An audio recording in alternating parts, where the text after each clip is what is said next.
Lady दहशतवादी शाहीनच्या bank खात्यामधून कोट्यवधींचे व्यवहार झाले। 7 वर्षांमध्ये तिने तब्बल 1.5 कोटीहून अधिकचे व्यवहार केले आणि सरकारी आणि खासगी बँकांमधून हे व्यवहार झाले असल्याची माहिती सूत्रांकडून कळते। 3 बँक खाती कानपूर आणि 2 खाती ही लखनौ मधली आहेत। शाहीनच्या बँक खात्यांचे हे सगळे डिटेल्स आता पुढे येत आहेत। कोट्यवधींचे व्यवहार या खात्यांमधून झालेले आहेत आणि 7 वर्षात तब्बल 1.5 कोटीहून अधिकचे व्यवहार शाहीनच्या खात्यातून झालेत। सरकारी आणि खासगी बँकांमधून हे सगळे व्यवहार केले असल्याची ही माहिती कळते। तर शाहीनची 3 बँक खाती होती। 3 बँक खाती कानपूरमध्ये होती आणि 2 खाती ही लखनौमध्ये होती आणि अशा प्रकारे या 5 खात्यांमधून करोडो रुपयांचा व्यवहार होत होता।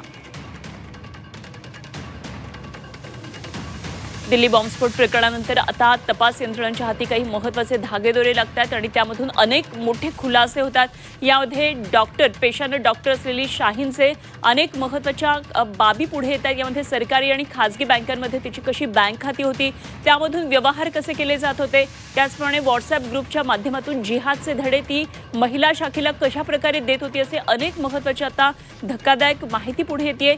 तर शाहीनची 3 बँक खाती ही कानपूरमधली होती, त्यामुळे कानपूरमध्ये असलेलं तिचं कनेक्शन, तिथल्या हॉस्पिटल्समध्ये असलेलं तिचं मोठं नेटवर्क आणि त्याचप्रमाणे 2 खाती ही लखनौमध्ये होती, त्यामुळे लखनौचं कनेक्शन सुद्धा शाहीन बरोबरचं आता पुढे आलेलं आहे।